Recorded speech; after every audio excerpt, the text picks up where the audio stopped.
Hello बच्चों, इस video में हम स्टार्ट करेंगे एक नई यूनिट और अपने आप में बहुत इम्पोर्टेंट यूनिट है जिसका नाम है वेव ऑप्टिक्स। वेव ऑप्टिक्स की पहली वीडियो है। पहला टॉपिक बहुत इम्पोर्टेंट और बेसिक टॉपिक है जिसका नाम है Huygens wave theory about nature of light and principle of secondary wavelets. ठीक है। डच साइंटिस्ट हाइगेंस ने 1678 में बताया कि लाइट वेव फॉर्म में चारों दिशाओं में, सभी दिशाओं में, ठीक है, प्रोपोगेट कर सकती है। यानी किसी भी डायरेक्शन में लाइट जो प्रोपोगेट करती है वो वेव की फॉर्म में करती है। ठीक। और उसकी जो नेचर होगी वो लॉन्गिट्यूडनल वेव होगी। लॉन्गिट्यूडनल वेव जो होती है उसको प्रोपोगेट करने के लिए मीडियम की रिक्वायरमेंट होती है।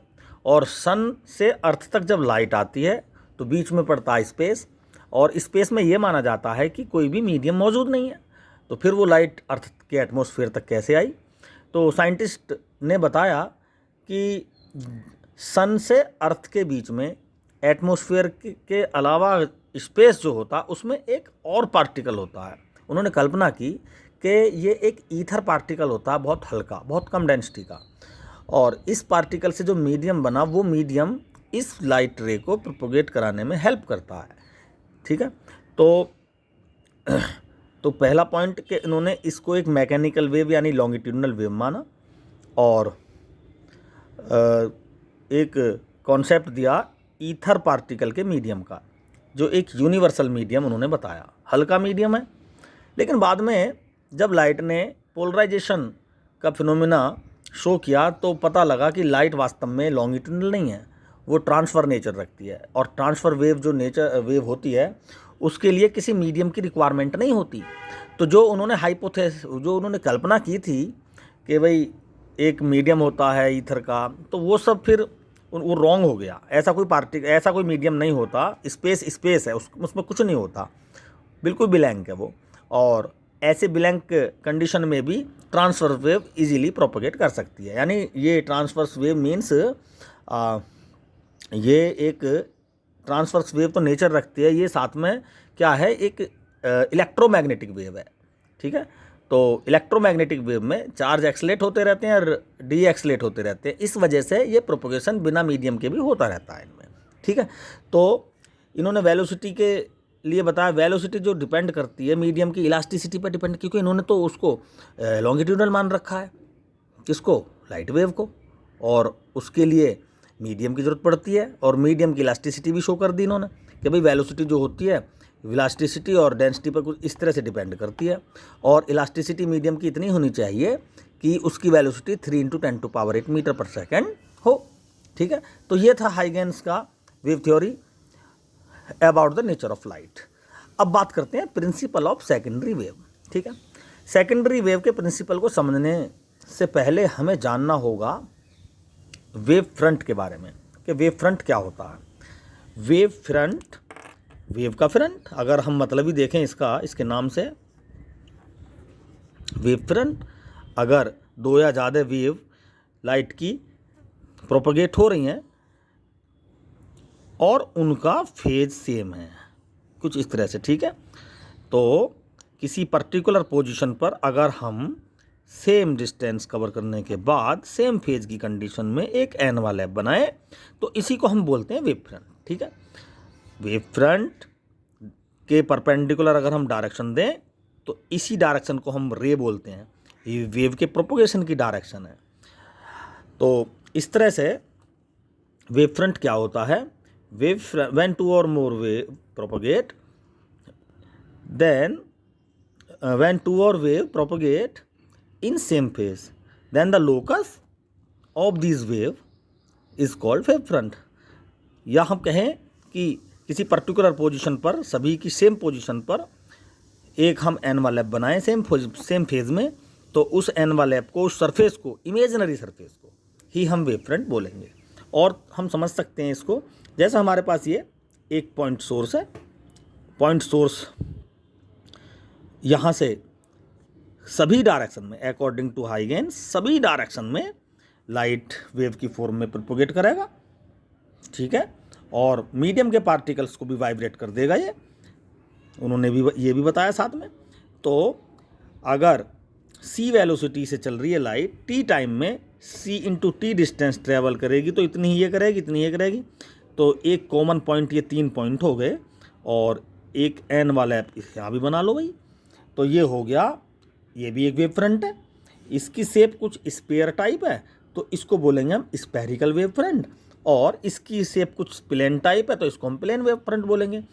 अब चूंकि ये बात होगी वेव फ्रंट की, ठीक है।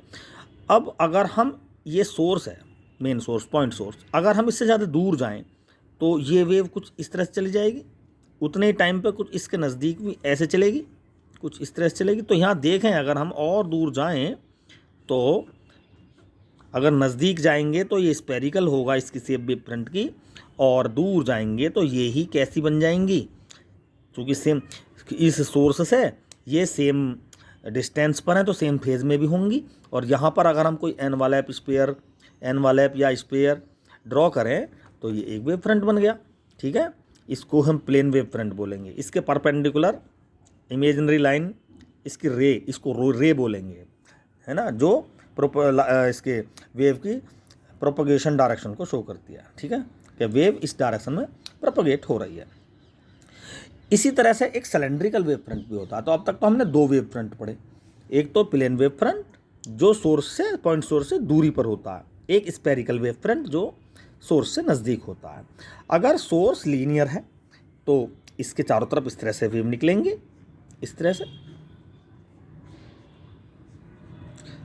और पॉइंट कॉमन बना लेंगे और एनवलप बना देंगे तो एक सर्किल बन जाएगा। सेम सर्किल यहाँ भी बनेगा इस साइड,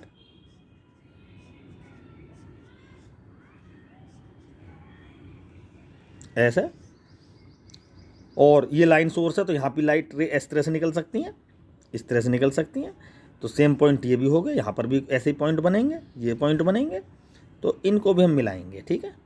तो लाइन सोर्स है ये लाइट का, और ये कुछ यहाँ पर जो सिलेंडर की शेप में बन गया, तो इसको बोलेंगे हम सिलेंड्रिकल वेव फ्रंट, ठीक है। तो 3 प्रकार के वेव फ्रंट हुए, spherical wave front, plane wave front और सिलेंड्रिकल वेव फ्रंट। अब बात करेंगे हम हाइगेंस साइंटिस्ट ने जो प्रिंसिपल दिया सेकेंडरी वेवलेट्स का, ठीक है। तो बहुत इंपॉर्टेंट है, इसी वीडियो के नेक्स्ट सेक्शन में हम इसे करेंगे। तो बच्चों, पिछले सेक्शन में हमने वेव फ्रंट को समझा और वेव फ्रंट के टाइप समझे।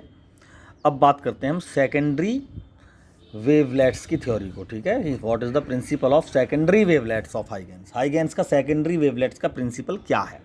तो इसके मेनली 2 पॉइंट्स में हम इसको क्लियर करेंगे। देखो, हमने बता मेन ये पॉइंट सोर्स है, ठीक है, और अपने वेव थ्योरी में about the nature of light जो साइंटिस्ट हाइगेंस ने बताया कि लाइट वेव सभी डायरेक्शन में प्रोपगेट होती है, ठीक है। लाइट वेव लॉन्गिट्यूडनल वेव की फॉर्म में सभी डायरेक्शन में प्रोपगेट होती है, ठीक।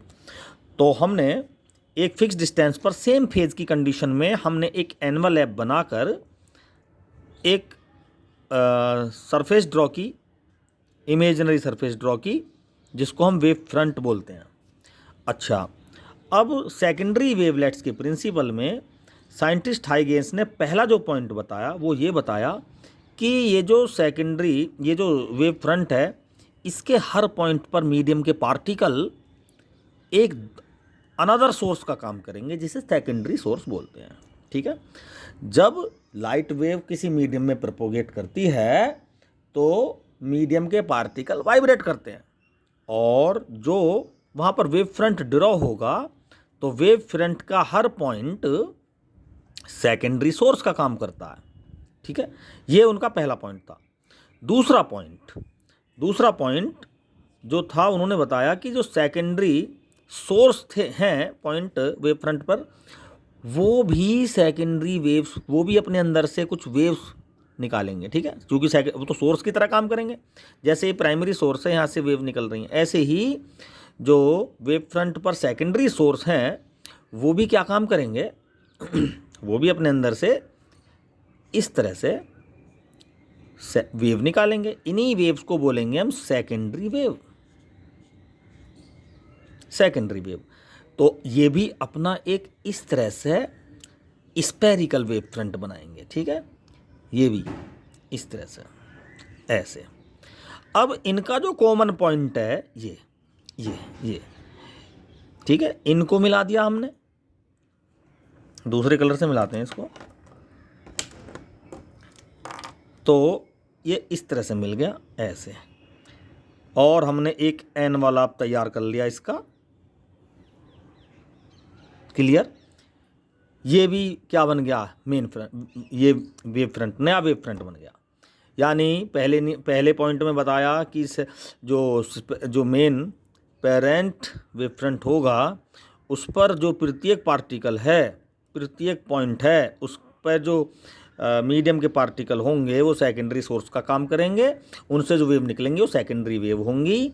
और सेकेंडरी वेव्स का जब हम अलग अलग स्पेरिकल वेव फ्रंट बनाएंगे तो उनके कॉमन पॉइंट के मिलाकर जो एनवलप तैयार होगा वो daughter wave front A dash B dash बन जाएगा। ठीक है, तो इस तरह से लाइट वेव फ्रंट्स की फॉर्म में आगे की तरफ को प्रोपोगेट होगी। और इसके परपेंडिकुलर डायरेक्शन, जो इमेजिनरी डायरेक्शन है, उसको बोलेंगे हम रे। ठीक, इसी तरह से तो मेन, अब यहाँ बना लेते हैं इसको समझने के लिए। हमने मेन वेव फ्रंट हमारा ये है, और इससे अगला वाला डॉटर वेव फ्रंट ये बन गया। अगर हम यहाँ पर सेंटर मानकर एक सर्किल ड्रॉ करें, कितनी डिस्टेंस का, जो distance next daughter wave front के यहाँ तक का लेके रेडियस, तो ये कुछ इस तरह से बनेगा, ऐसे बनेगा। ठीक है, यहाँ पर भी बना सकते हैं, तो ये बनेगा कुछ इस तरह से। ठीक, तो अगर देखा जाए तो यहाँ पर भी एक वेव फ्रंट टाइप की एक क्या बन गई है, एक सरफेस बन गई है। लेकिन हाइगेंस प्रिंसिपल जो है वो इस सरफेस को स्वीकार नहीं करेगा, इसको वेव फ्रंट नहीं मानेगा। ठीक है, क्यों? क्योंकि ऑब्जर्वर अगर यहाँ पर है और पेरेंट वेव फ्रंट ये है AB, तो वेव प्रोपोगेशन तो ऑलवेज इस साइड होगा ना। तो जो वेव फ्रंट होंगे अकॉर्डिंग टू हाइगेंस वो आगे की तरफ के होंगे, पीछे का जो बनेगा ये, इसको हाइगेंस प्रिंसिपल स्वीकार नहीं करेगा। तो ये था Huygens secondary wave principle. Thank you.